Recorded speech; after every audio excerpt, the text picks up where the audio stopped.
Hello everyone, welcome back to D-Day at Peleliu, and we're about to start turn 7. So before we start, customary corrections phase. There's not actually that much to do in this one. I think I'm getting a little bit better at following all the rules. But here, in turn 6, I attacked this red position. I got rid of its close combat depth marker, but I forgot to actually add the disruption counter to that as well. So that is now correct. These Japanese are disrupted. And more, well, kind of a mistake, but more a clarification actually. In the addenda to the rules, which was published to kind of actually make the game a little bit more easy to win, theoretically, the close combat reinforced results that I was getting on the close combat phase, if you get close combat reinforce on the US card and there's a hit there as well, so it matches the colour of the group the combat's in the original rules those cancel out, so there is no reinforce event but there's also no hit. In the addendum, that now just counts as a no event, so the hit still happens.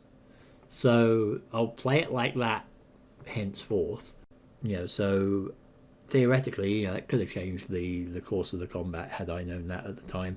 But we'll do that from now on, and we'll see how that goes. But that theoretically makes it a little bit easier, I guess. Well, that was it, though. That was everything that we need to correct or change. So turn 7. Let's get going with the landing check. So there's only one thing coming in here, which is B11 coming in on white 1. And so far, yeah, blue is out of action. Purple is out of action as well because they're disrupted. So we only have to worry about getting a yellow or a brown on this one. So let's see what we get. And of course we get a yellow. We get a yellow diamond. Yellow is there, it is active, but diamond is not what this unit is. So he's okay. So that's basically it for that. Now we just have to place him. And I mean, I could put him here, but I'm just wondering if he just goes straight into here, then alright, he's going to be target practice for purple, brown and yellow. But if he gets through that, he might be able to do an attack here at least, which might be handy. Could be, because he could, I mean, obviously a ranged attack, a fire attack isn't going to be very good because we definitely don't have the weapons there, but he's disrupted. So if I can get him in here and not shot at somehow, then he can do a close combat here, and he'll only have 4 cards, but that's going to be better than this basically. So let's put him there.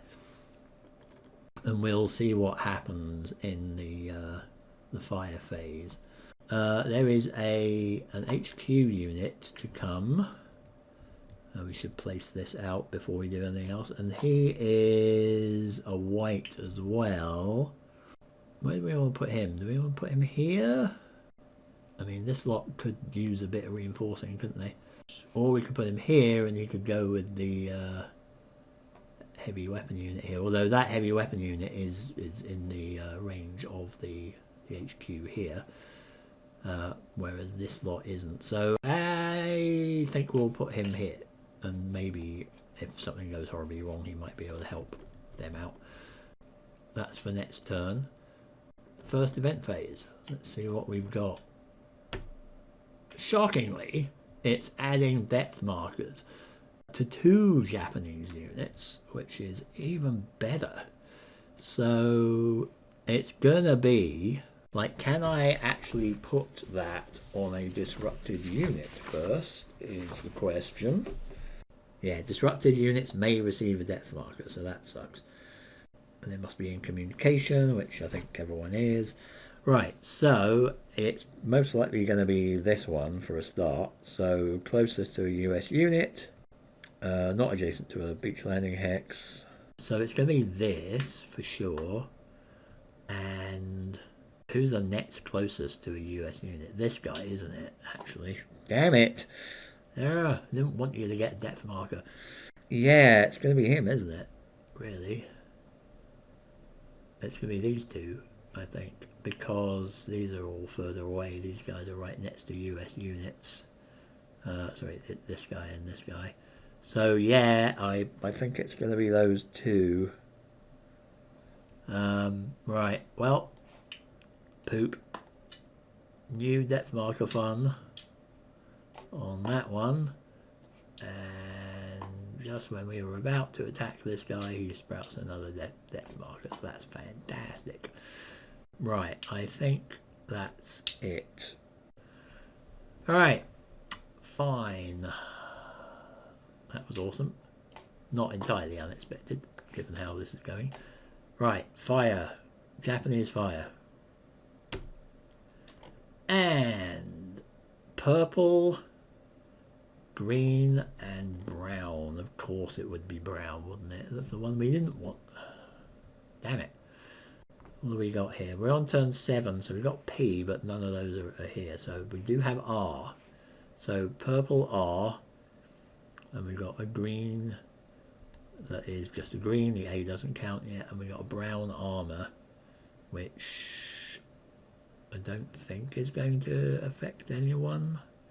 Nuts, yeah, this guy is going to get hit, isn't he? Okay, I will figure out who's getting hit and who's doing a hitting, and I will be back in a second. Okay, so figured that out. Not too much going on. I've not shown the position groups where it's a purple R and nothing is actually happening. So like over here, they can't redeploy because this is an occupied position group. These guys can't redeploy because that's an occupied group as well. And then everyone else can't do anything for that. Now, actually, I mean it's quite funny because this lot with an R would have been resupply, which would be get a depth marker anyway. So it's kind of inevitable that this lot got more powerful there. This one doesn't have any units in the field of fire, so he would be a redeploy, and he can't do that. So anyway, let's go back here. Before I forget, I'm going to flip these disrupted counters over just so I can remember to get rid of them this turn, because they're a hangover from last turn. And but these units can't do anything for now for the Americans. So purple, well, there's nothing doing here because these guys are disrupted. They won't be able to fire anything or do anything, so nothing happens with them. Over here though, these guys can fire, and if I understand things correctly, this guy is gonna be knocked down to a 2, so that's F25, who is here, and he's also going to be disrupted as well.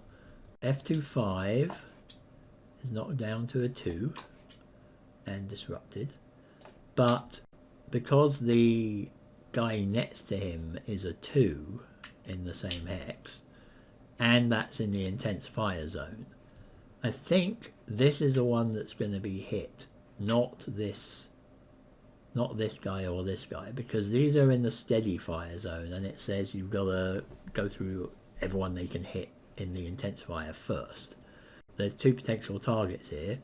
This one's definitely going to be hit because he was a 3, and this guy then is the next highest in the intense fire zone, so I think he's going to get hit and disrupted rather than these guys who are in the steady fire zone. That could be an interesting turn of events. I mean, it means that this lot can still kind of charge in or attack them or do something at least. But these guys are definitely, I mean, being out in the open, they're kind of more vulnerable there, I guess. So that was the purple, and I think that's all of the purples to do here. So green next. So we got the tanks here. That's interesting, actually. They've got an extended field of fire, haven't they? Because they're tanks. So if they're tanks and they have that longer field of fire, that means they could potentially hit B11, couldn't they? That wouldn't be good. Well, they've got steady field of fire, so they'll have a steady field of fire extending out to here. So this guy might be hittable. Oh, and it is a, oh damn it, it is a triangle, isn't it? Wowzers. Right, so I had thought that would only be hittable by the brown, but if we've got to distribute the hits here, like we did before, for maximum carnage, then K31 unfortunately is definitely going to get hit, and we'll lose a step, but B11 is going to get hit by him as well. So that means, I mean, that was kind of inevitable, really. But that means that brown would like to have 2 hits as well. Now, can he do that still? Now, brown's just firing as normal, so ordinarily he'd hit him, but he's already hit by green now because of the extended field of fire and him having the same symbol as the one on the card. This guy can't be hit. These guys can't be hit either because, or by brown anyway, because they're in a steady fire hex and they don't have the triangle symbols. But this one can be hit by brown. But that's gonna be it, I think. So yeah, net result is the same units are gonna get hit, but it's divided slightly differently. Because I figured that B11 and the tank would be hit by brown and just K31 would be hit by green, but technically I think B11 can be hit by green as well. I mean, it doesn't really matter either way, like, you know, there's going to be 3 hits here.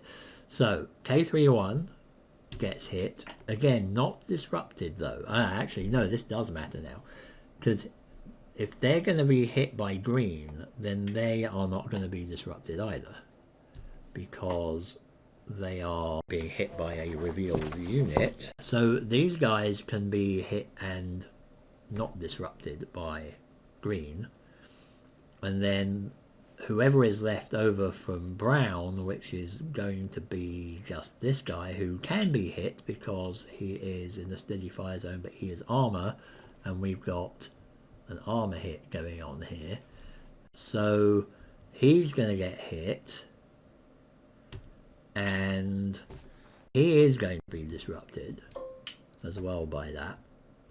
But that's it, that's all we can do. Sorry, I've got ahead of myself a little bit there with the brown, so let's technically let's leave that off for now, because sorry, that should be happening with the brown when we get to there. So green has done his thing. He has hit these 2, and then this green again can hit 2. Is definitely going to hit C15, but again he's a revealed unit, so he's not going to be disrupted. And then he's going to hit one of the other units here. I want to hit this one, because if I hit these, that's going to reduce chances of attacking anybody here.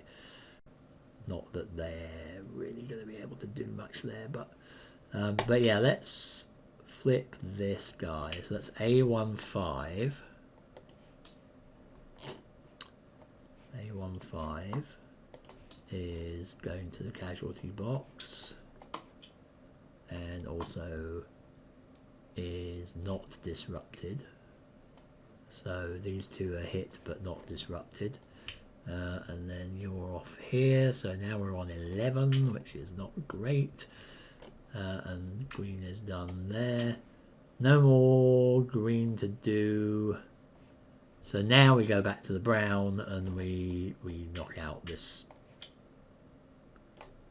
disrupt that, take that guy a step down, which is already done, and we disrupt him, and I think that's it for that. So I think everyone's disrupted who should be disrupted by attacks, and people who are hit by units that have been revealed are not disrupted. I think that's that. There's no artillery and disruption removal.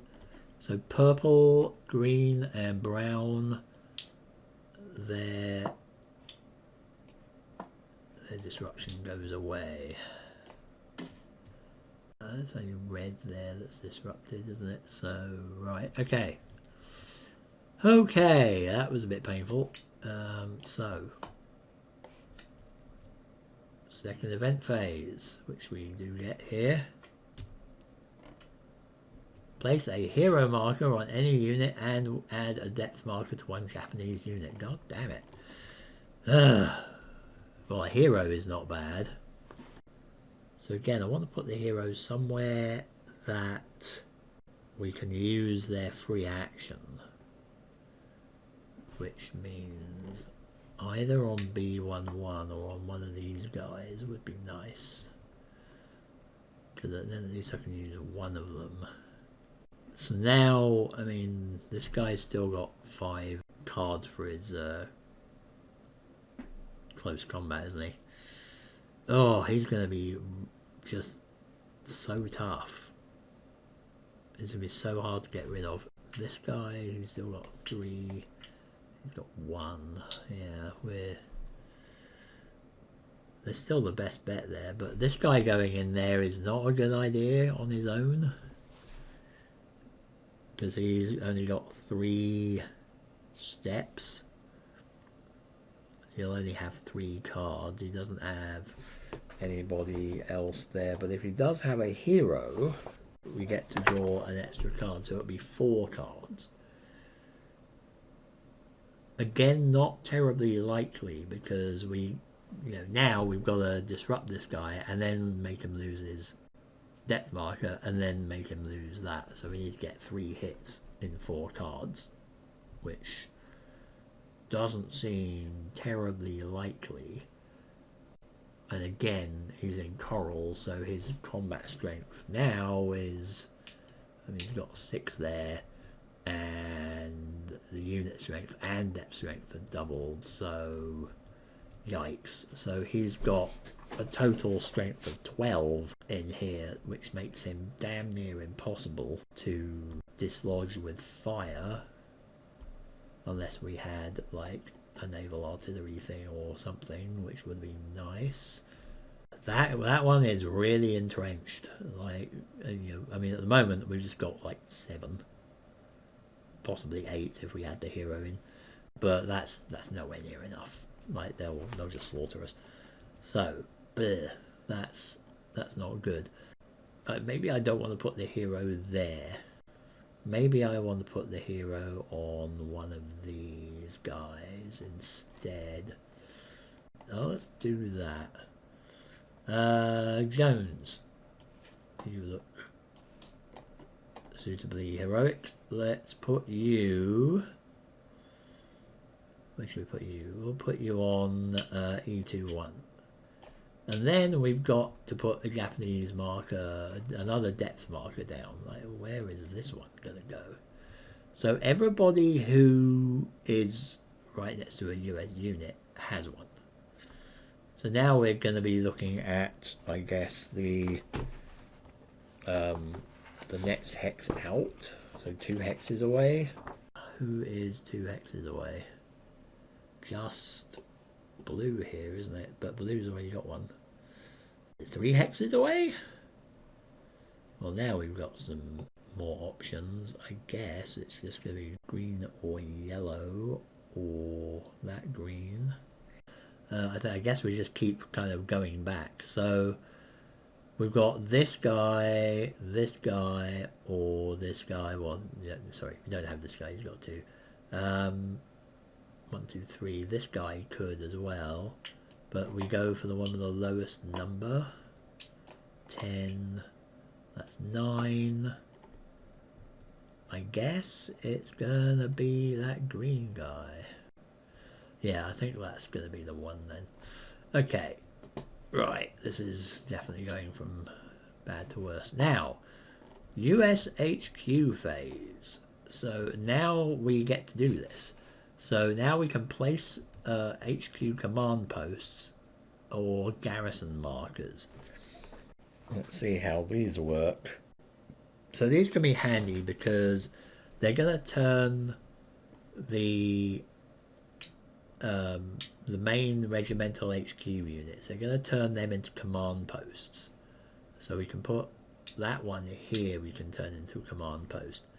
This one we can theoretically turn into a command post, but I think I want to move him into one of these position groups before I do that. But this one we can also turn into one. But don't think we can do that when he's in the field of fire of another position yet. Yeah, so he definitely can't be converted until that guy is knocked out, which is really irritating. This guy can hop into here though, but he'll have to move first. He could, I mean, potentially, he could actually just turn into a command post right here. And then he could, so when we turn them into a command post, they have, this is where this table comes in. So we can, each phase, each HQ phase, we can choose to shift our command posts up this track. So we get a range counter to put here. And then that basically increases the command range of that command post. So if I actually turn this guy into a command post like this, he will start off with a range of 1. And then next turn I could choose to increase that to be a range of 2. So then he will affect everybody here and everyone in the ring around that as well. So they would get a free action as well, which in that position would actually be more useful, I think, than this one. If I, because I have to move him over there, and then I'd have to start expanding. I think he's okay there.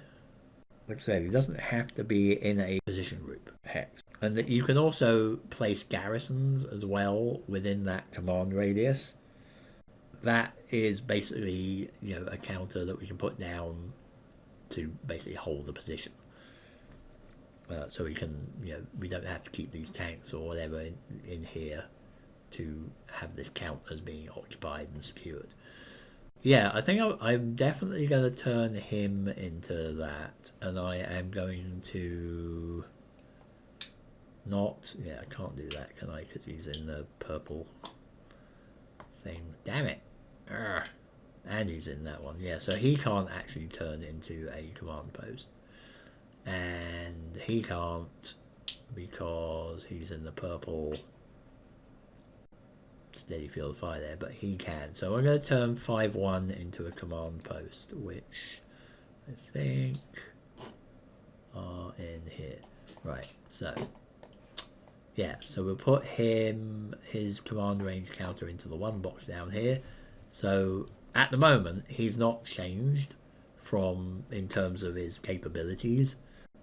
Now though, he has the ability to actually put a garrison down, and he will do that as well. This is a garrison here, and I'm going to put that in this hex,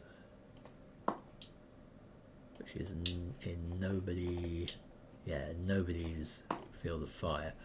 So essentially, I mean, the garrison is literally holding the fort here. So that means that this guy can actually trundle off and do something else and not have to worry about guarding that position. I think that's it for that HQ phase, really. That's all I can do, because I can't do anything with this one because it's under fire, and I can't do anything with this one because he's under fire as well. Okay, so next up is the US action phase. So I will take a moment to figure out what I'm going to do in this mess here, and I will be back in a sec. Okay, now I figured out some kind of strategy here that may actually be completely suicidal. Well, we've already got 11 units in the catastrophic loss box, so if I lose 3 more units out of this, then that's it, game over. I may conceivably lose that many units if things go really badly wrong here, but we'll see what happens. Again, the straight cubes here are potential free actions, and the rotator cubes are the the 2 US actions that I always have that aren't free. And I put the cubes on the units now that I've decided are going to do something. Over here, like, this is a really nasty situation here, because we've got this really hard, really entrenched elite unit in here that is just at the moment completely impossible to get rid of, because these guys are all disrupted, and this poor K31 unit with their hero, these guys are going to go down in history no matter what, because they're just caught in this blazing crossfire trying to take this position, and there's nothing I can do with them. I can't even get them out of there. And I was thinking I might move B11 in there with one of the US actions, but all that's going to do is mean they're going to get torn to pieces as well. So I don't know what to do with that. I think they're just kind of a lost cause there, really, which is horrifying. So we're going to just move over here and look at other things and try and ignore the screams that we can't do anything about there. Now over here, what I'm going to do is do a close combat here, because these guys are already disrupted. They're a 1 strength unit with depth, admittedly, but I've got a 3-step unit here and a hero that we can just plop in there, and we'll get some close combat going there. So that's going to happen at the end, and I think the odds are in our favour, possibly there, but we'll see what happens. So they moved in there close combat. Here, I'm gonna try that barrage trick again. So we're gonna use the amphibious tank here to barrage this lot, and then we're gonna move these guys into close combat. So again, the aim here is to try and disrupt these guys to make it a little bit easier for this lot to take them down. But again, this is not a great situation. They're an elite unit. They have an unrevealed depth marker, and they're already at 4 strength here. So they're going to be tough to take out with fire anyway. And with the flanking, I think the best thing to do is just try and get rid of them in close combat. But it's going to be tough, because they're going to have 2 cards for the depth as well. They're going to have an extra card for being in the jungle, I believe. Yeah, they have an extra card for being in the jungle. They're going to have an extra card for being over 4 strength. And if that depth marker is a CC, they're going to have another card. So they're going to have at least 4 cards. I've got 5 here. So if I can disrupt them by some miracle, if this barrage works, then I only need to get 2 hits on them to get rid of them. Otherwise, I'm going to need 3 hits, and that's going to be tough. And meanwhile, this is where I can lose the game, because I've got a 2 and a 3. step unit here. So I can take one hit on the HQ, but if I take a second hit in the close combat, one of those units is going down. If I take a fourth hit, then I'm going to be losing another unit. Yeah, it's going to be risky. Well, that's what we're going to do here. So, I mean, I might as well resolve that now. Barrage, I can do that. I've got units that are around him that can act in a forward observer capacity, and also this guy's right next to him as well, so I can do that. So there's nothing stopping that. They are revealed, so I can do that. So I am going to draw a card. There's no column shift here because that's only if they're on a mountain or a coral hex. So it's going to be a strength 3 barrage. I'm looking at my US barrage table player aid here that is not on the in Tabletop Simulator. And that says that if I draw a card that is the Japanese position's colour only, then the unit is disrupted. If I draw a card that is the Japanese position's colour and the barraging unit symbol, so if I draw one that has green circle, then they are disrupted and the depth marker is removed. So that would be absolutely perfect. And if it's anything else, it's no effect, essentially, for this. So let's try this barrage and see what we get. Oh, we got a circle. And if we were playing the Bloody Nose Ridge scenario, that would do something, but it doesn't. Unfortunately, a circle on its own does not do anything in this situation. So, damn. Oh, so close. So close. So yeah, if that was green and circle, that would have been perfect. If it was green, it would have been good. But you know, nothing. We got nothing out of that barrage. Sigh. Okay, well, go for it, guys. I think we have to try and take them out. We're gonna move in anyway.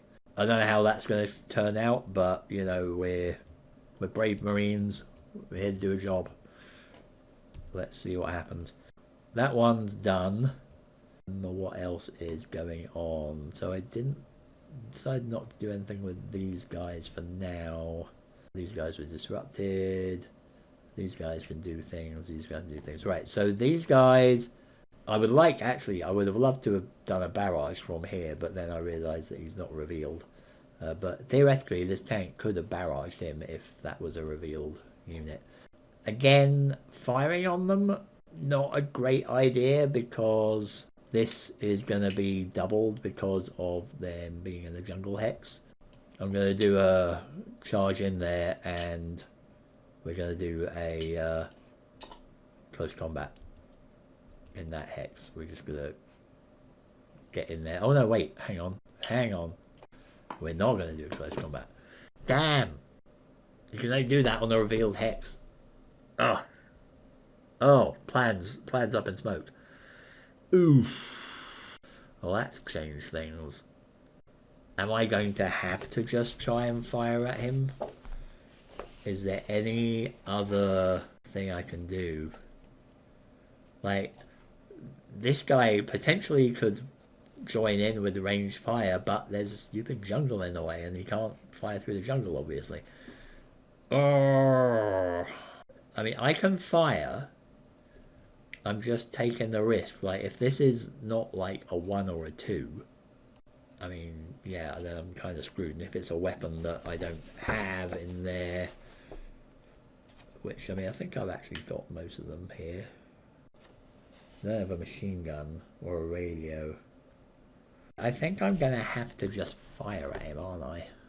And just hope that it doesn't backfire on me, because if I don't have at least equal to or greater, then bad things will happen. Well, I mean, the worst that can happen is I get disrupted, but that kind of sucks, really. Yeah, we'll have to fire, I think. I think I'm going to have to fire on him. So, yeah, let's get that going. I don't think there's anything else I can do to support that. So, it's going to be a 7 strength on that one. And we are going to reveal the Japanese unit and see what this is, and cringe horribly. Oh, oh, oh, we can do this. It's a Demolitions 2. Now he is doubled, so that's a 4. But I do have the weapon, because that's Demolitions. I have Demolitions. So I do have the weapon, and I've got greater attack strength, but not double, because I've got 7. So, because he is doubled to 4. So I needed to have 8 or more to get the best result. But actually, having attack strength greater but not double in this case actually works as well. So in this case, I now reveal the depth marker and then see what happens. And this is probably going to be a bloody flanking or close combat, isn't it? Flamethrower. I've got a flamethrower. Yes. Yes. Oh, yes. Right. But now, hang on. Have I still got this? I don't have it. I don't have it. I don't have the best result anyway. Because now... Oh, wait. Hang on. It's a jungle, isn't it? It's a jungle. The depth marker is not doubled. Aha. Wait, does that help me here? So he's got 4. And this is now adding just the 1. So that's 5. But I've got 7. No, that doesn't help me. Okay, so I've got all the weapons. But if there's a Japanese unit and revealed depth marker, but I only have attack strength as greater but not double, which unfortunately I do, then that means the depth marker is eliminated, yay. But all that happens is the Japanese unit is disrupted. So that's not the best result, but I mean, under the circumstances, that was not horrible. I mean, it's a shame that I didn't have, this guy wasn't intact or something, because I think if he was intact, 7, yeah, that would have done it. But that's good. We've at least knocked him down a bit. I mean, he's probably going to get a depth marker in the next turn anyway. And we haven't lost any units here, so that's okay. That is okay. So let me stick this on top just to show that I have actually used him. And do that on there as well. To say that I have used him.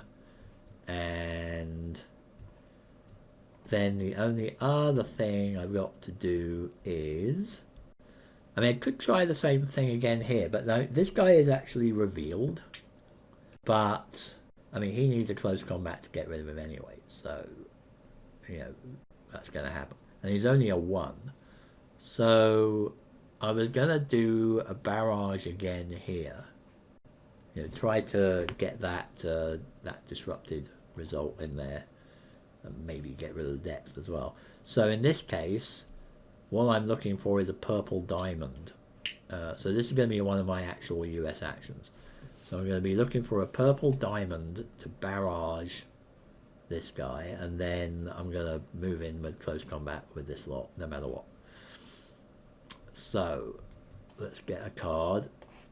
And let's see what we've got. Is it going to be a purple diamond? Oh! Why do the fates torment me so? It's a diamond, but it's not a purple diamond. And it's exactly what we had before. It is the worst possible combination, because we've got a strength of 3, and that means that nothing happens. Damn it. That's just cruel. So he is done. Oops. He is done. He did not have the desired effect, so these guys are going to go jumping in, and we're going to get close combat there as well. So we're going to have 3, I think, close combats going on. Got 1 there, we got 1 here, we got 1 here. I think that's everything. Now, before I forget, So the close combats happen at the end of the turn. So is there anything I want to do, you know, with like preservation moves and things like that? Now, one option I could conceivably do, I could move the HQ into that hex. So yeah, let's move him back into there. And you know, maybe we can do something with them close combat wise or something. I don't know. Next turn we'll give that a go. Of course, this guy's just going to wander into this hex going, where is everyone? But now this lot on the other hand, I could no, I couldn't move them around there. They're going to have to stop here because it's purple. These guys are all disrupted. So this guy's moved in from here. This guy is going to use his free action from Puller here. I'm going to move 131 into there from here as well. So we've got 2 units in a close combat here, and then this guy isn't going to do anything. I don't want to move him in there because if we do lose a step, then he's gone. Whereas I've got a little bit of wiggle room there. I'm going to do that. We're going to do close combat with both of them. I think that's doable. That's allowable. I think that's going to be all we can do. So let's go and resolve these close combats. So first one, red close combat. Let's get all our guys up into the close combat position up here. And where's the other one? You guys down here. So let's figure out the cards here. So we have definitely got 4 cards for the Americans. We have, unfortunately, we have no flamethrower among this lot, but we do have a hero. So we're going to get 5 cards. 1, 2, 3, 4, 5. And then for the Japanese, we have 2 cards for the unit and the depth marker. Do they have a total strength of 4 or more? Well, we should see what this depth marker is. No, they don't. Actually, it's 2 flankings. Interesting. So that would have been fun to deal with weapon fire. Rather brilliantly, they have less than 4 strength, not modified by terrain. So we've got 2 cards. No close combat on there. But that hex, was that in the jungle? That was not. Ooh, this could actually go well. So they've only got 2 cards. Could go well, unless I draw really, really badly. Reveal a Japanese card. Let's see how this goes. Even though I've got more cards, I could just get hideously unlucky and not draw any reds or anything and not damage him. So that has happened before. But let's go. So we have to have a red to damage people, and we do not have a red, and there is no close combat event. So that's good. Can we have a red? No, we can't have a red. So again, nothing happens. But again, no events, no damage. So it's a clear run here. Do we have a red? Oh, don't have a red. So we just keep going here. Do we have a red? We have a red! And it's a CC fire on counterattack. That doesn't matter here because nobody's counterattacking. But we can get rid of the depth there. So if we have 1 more red in these 2 cards, and we don't get reinforces or any weird stuff like that, we can kill these guys. Come on. Red! We got red. No events. So, boom. This guy is gone. So, wow, we just completely steamrolled that position. And, yeah, that's gone as well. So, good. Right. Brilliant. What happens now? We move into that hex. All non-elite Japanese units are eliminated in close combat or removed from play. So, yeah, he is gone. He is down here in the, not even in the eliminated units box. Just for laughs, what was the other one? That would have been a red and the US withdrawal thing. So yeah, we would have got him. So good. Okay, we move into that hex. Well done, lads. And took no losses. And we do become disrupted though, so that's a little bit of a downside. But that's okay. That's okay. We've got that position. We are good. Excellent work, chaps. Sorry, I suppose if they're American, they're fellas, aren't they? Or guys. Alright. One close combat down. Close combat number 2. Now this one's going to be a lot tougher. That's this one here. So let's put you here. So we got a jungle. And up we go here. You guys can go off over there. And yeah, what we got here? Put you over there. So these guys are not disrupted. And oh, they had a close combat thing anyway, didn't they? So once more, what we got? 4 cards plus 1 for flamethrower. So we got 5 again.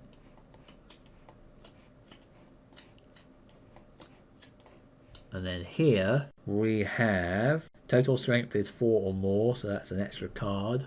Do have an extra CC. We've got 1 card, 2 card, 3 for having 4 or more, 4 for having close combat, 5 for being in the jungle. So this is going to be considerably tougher. 2, 3, 4, 5, and wow, we are going to be seriously getting through the cards here. And let's put you over here. So we got this base. Alright. Japanese card. Let's see how we do. So we want, well, the damaging one is going to be a green. So first Japanese. Ah, they got a green. That's definitely not good. We have to use lose a step. That's going to be from him. And we remove a card, which is going to be that one. So that's not good. And then what do we get? Do we get a green? Can we get a green? We can't get a green. Ugh, that's definitely not good. Back to the Japanese. Oh, and they got a CC reinforce as well. Oh, this is not good. So we're losing a unit. So we got C15, I think that was, wasn't it? Yeah. C15 takes a hit.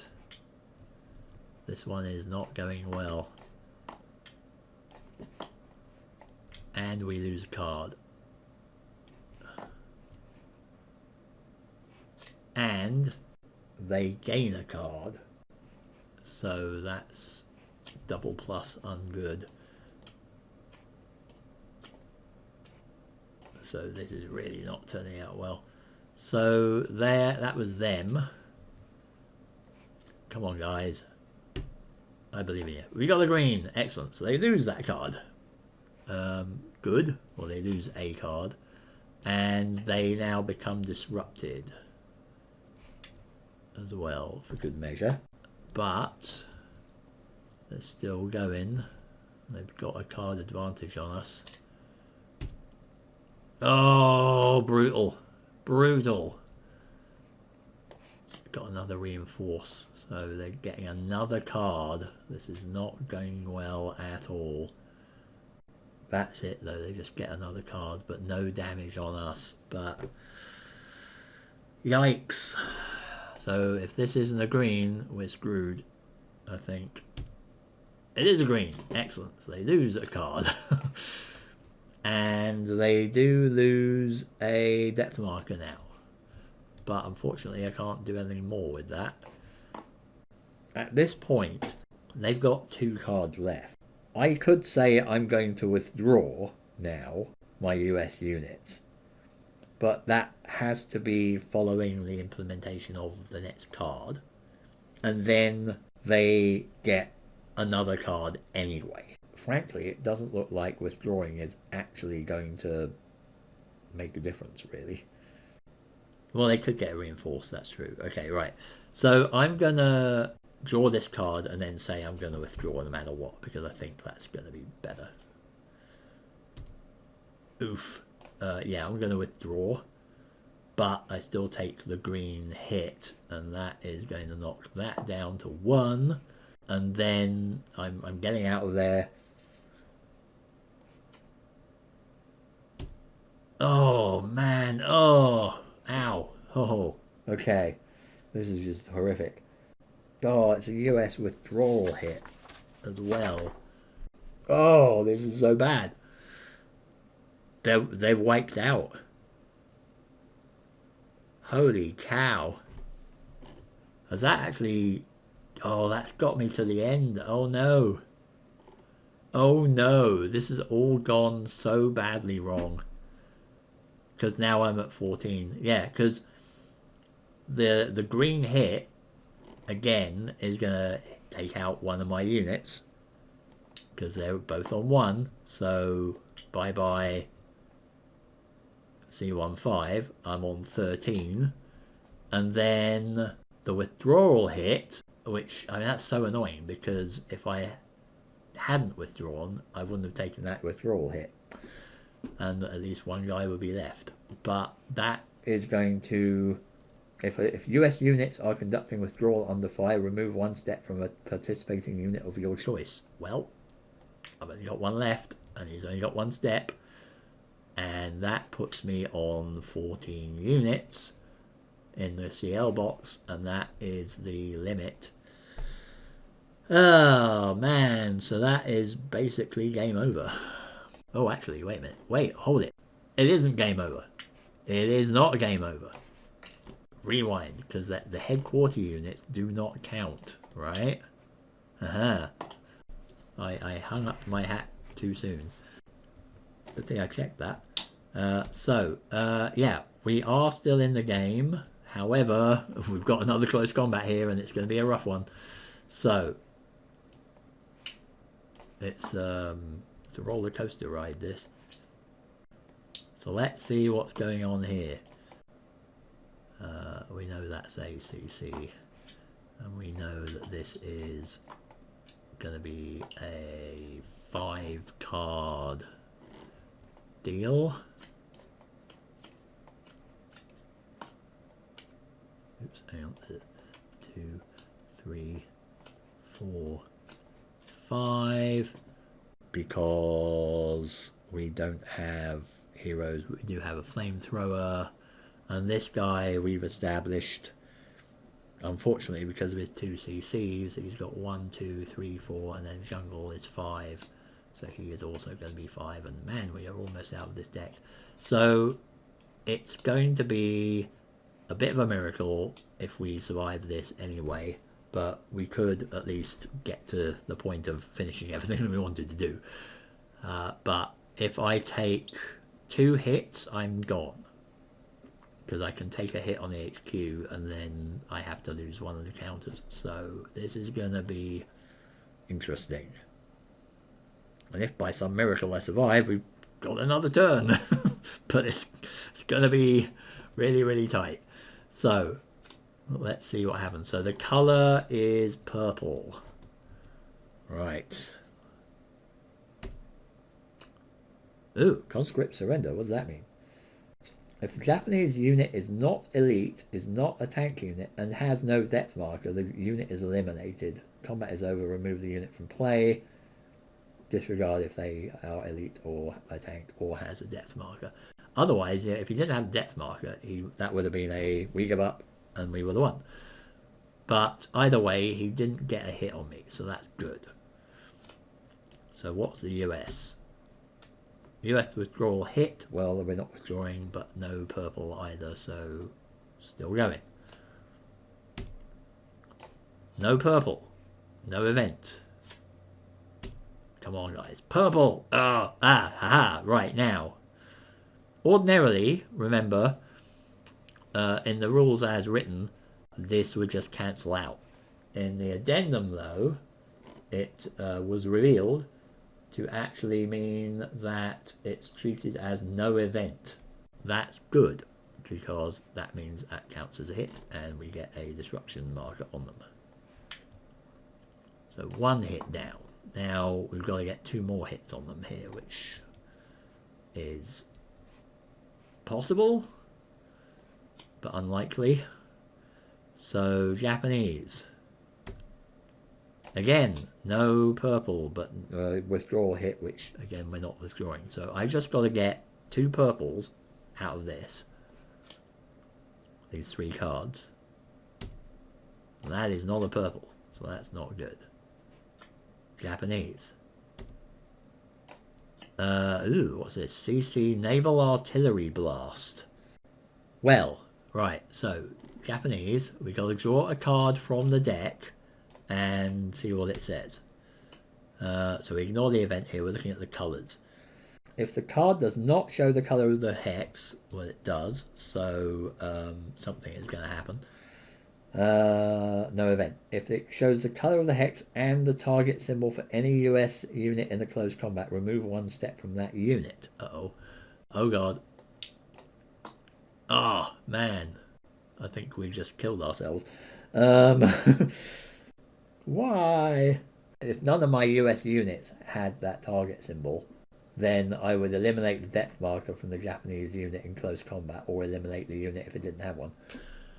Oh, but I drew one that had a circle on it. Oh, and I have a circle. And that would remove a step from him, which would turn him into C17 reduced. Which would, unfortunately, that does count for that. So I guess that's our Navy has just randomly fired into this hex and managed to actually take out a US unit, which is brilliant. Well done, guys. It doesn't specify. I mean, I presume it's going to be the US Navy that's doing this, because I don't think the Japanese Navy were around there. But so we've lost. We have definitely now lost, because we now have full. This is entirely infantry units. So, just for laughs, what would have happened? That would have been a purple. That would have taken him out, and he would have lost a card, which wouldn't have happened. He wouldn't have any more cards. That would have taken that out, and then this one. Oh, this one would have been a purple, and we would have won. Oh, if it wasn't for that naval artillery, we would have won. We would have beaten him. We would be able to move into that hex, and we would still be in the game. Oh well. C'est la guerre. I mean, it shows you how tough this is. Yeah, my previous game, I got up to turn 12, and I'm pretty sure I must have made some mistakes to get that far, because you can see how tough this is. Granted, I've definitely made some tactical errors here and not done things quite as well as I could have, but this is only my 2nd playthrough. The thing with this is that, as the more you play it, the more you can actually see what you should be doing. I don't know about like the whole blocking the Japanese communication to stop them resupplying and stuff. I don't know how you do that. I guess you have to kind of have full strength units ideally, or total units that have step of more than 4 in each hex around them to kind of block the lines of communication. That's a whole level of strategy that I'm going to have to try and figure out, but that definitely seems to be a way to do it. And the person who announced on Board Game Geek that they had actually won the game was suggesting that. But it's very hard to win this. Like, by the victory conditions in the game itself, even with the addendum, which is supposedly makes it easier, it's really, really hard. Because, I mean, the first thing you're going to do, I mean, the hardest thing is just to not get enough, as many units killed as fills up the catastrophic loss box. That's really hard to do. I think most people who play this end up losing because they've hit that in, before turn 12.